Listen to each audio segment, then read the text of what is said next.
inclusive, no avião, lendo sobre como as pessoas sentem feliz de pertencer. E o que é pertencer? É poder contribuir e também usufruir de algo que faz parte com que a gente se conecte, que a gente busque algo novo. E o podcast é uma forma de vocês entregarem algo novo. Falar de saúde, falar de autoestima, falar de movimento, falar do trabalho e da competência de vocês de uma forma nova. Então, eu faço muita honra de fazer parte disso aqui. Estou pertencendo a esse movimento de vocês também. É uma maneira da gente se aproximar, né? Se aproximar de pessoas como você, de se aproximar dos nossos pacientes, porque eu acho que essa conexão é muito válida para o nosso trabalho e para o nosso pessoal também, que a gente vai trazer um pouquinho disso aqui. É verdade. Sabe o quê? Desmistifica o médico. Traz essa humanidade. Somos todos seres humanos em construção, né? Sim. Em movimento. Quando a gente começou esse projeto de podcast, né, a gente conversava muito sobre levar assuntos da medicina de uma forma fácil e muito honesta. Então, os nossos primeiros episódios, a gente fala isso. A gente quer trazer aqui para vocês informações fáceis, de fácil entendimento e de forma muito honesta.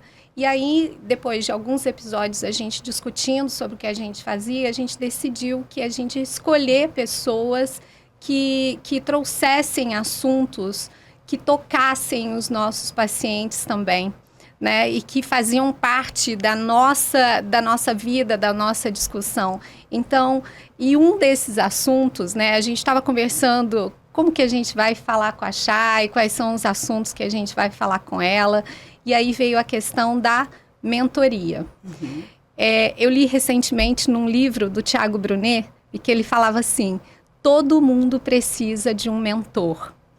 E a gente conversando, né, Ruana, o primeiro mentor médico foi Hipócrates, sim, há 400 anos antes de Cristo. E na medicina é uma tradição que um médico ensine ao outro. Por exemplo, a doutora Karine é minha mentoranda e a doutora Ruana também. E eu tenho, assim, o maior orgulho do dia que eu descobri, eu sou mentora delas, né? E aí eu queria que você contasse pra gente como é que foi a sua história até chegar, eu vou ser uma mentora, eu estou sendo uma mentora. E se você tem mentores também. Sim. Excelente pergunta, excelente colocação. Todo mundo precisa reconhecer os seus mentores, porque eu acredito que cada um que está escutando esse podcast hoje, depois dessa conversa, vai identificar os seus mentores. Todos nós já temos mentores, só que muitas vezes a gente não os reconhece, porque não necessariamente é alguém que você precisa contratar, porque hoje a mentoria, o mentor, ele também é uma solução, um serviço apresentado no mercado, e ela é uma solução da qual eu trabalho, inclusive, né? Nem sempre foi assim, mas a gente tem mentores o tempo todo, só que muitas vezes a gente não reconhece isso. Eu comecei muito, muito jovem, inclusive, como vendedora. Eu sempre precisei vender. Meus pais eram pais jovens, engravidaram jovens, adolescentes jovens, né? Não adolescentes, eram jovens, enfim. E eles sempre muito sonhadores, muito empreendedores, sempre tendo muito boas ideias. E eu, pequenininha, sempre acompanhando eles e sempre fui vendedora. Eu tenho um nome, que é um nome bem hippie, né? Que é Chayenne, que é o Chay. E meus pais faziam aquelas artesanatos, então eu vendia nas feiras com eles. Depois eles se tornaram pescadores, eu vendia peixe com o meu pai, de porta em porta. Eu, inclusive, colocava algo a mais nessa venda do peixe. Eu dizia assim, não, meu pai limpa, passa a receita para a senhora. O valor agregado. Eu trazia o valor agregado, porque eu queria que meu pai vendesse logo para a gente voltar para casa. Depois, a minha mãe e meu pai tiveram agricultura, microagricultura, então a gente ia para a feira também de manhã cedo, vender as coisas. E eu sempre fui muito vendedora e muito parceira. Meus pais me ensinaram isso. Naquele momento, eles já eram meus mentores, sem eu perceber, porque eles traziam uma leveza e uma esperança naquilo que eles estavam fazendo. Então, se a gente for vender, a gente vai ganhar o dinheiro, a gente vai fazer tal coisa.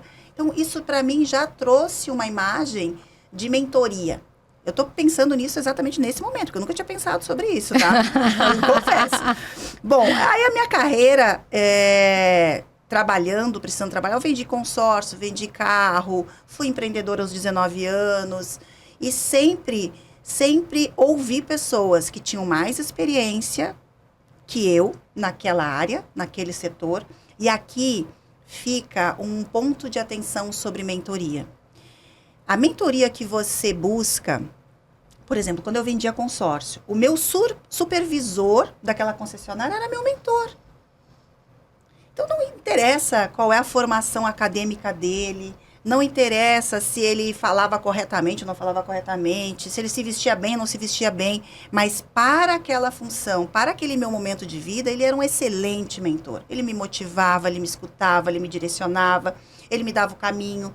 E isso acontece em várias áreas. Então, lógico que eu tenho mentores e mentoras, porque agora eu quero fazer um parênteses aqui. Teve um momento na minha vida que foi quando eu parei para escrever o Guerreiras Dizem Sim para Si Mesmas, que eu mergulhei no universo feminino, que eu fui buscar a minha cura do meu feminino, porque por ser muito mentorada, muitas vezes, por homens, na minha carreira bancária, na minha carreira da venda, do comercial, eu fui me perdendo um pouco no equilíbrio do meu feminino e do meu masculino.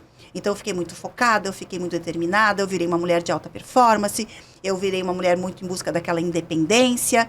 Então, eu tinha uma energia masculina, apesar de sempre ser muito feminina na imagem, na vaidade. Aprendi isso com a minha avó, que é a minha grande referência feminina, uma mulher que usava batom vermelho. Ela se maquiava antes de dormir. Ela, imagina se me acontece alguma coisa à noite, ela dizia. Não, mas ela era uma pessoa. Ela poderia ser uma modelo de vocês, porque ela jovem, ela era modelo de meia calça. Porque ela tinha as pernas maravilhosas. Olha. E ela tinha muito orgulho das pernas dela, que não tinham varizes. Que ela tomava colágeno, que ela se cuidava, que ela erguia as pernas. E esposa de um cirurgião plástico. Meu avô era cirurgião plástico. Então, o que acontece? Eu fui me perdendo e olhei, prestei atenção, eu tinha só mentores homens. Eu não tinha mentoras mulheres. Quando eu fui olhar para minha cura do meu feminino, eu fui contratando mentoras mulheres também. Porque a gente tem um pouco disso, de tentar se igualar ou tentar se comparar. E quando a gente tem a humildade estratégica de se conhecer, de olhar para dentro, a gente também está fazendo uma viagem interna, nós temos muita capacidade de aprender com o que a gente já viveu. E por que a gente não faz isso? Porque a gente se ocupa o tempo todo com coisas do lado externo.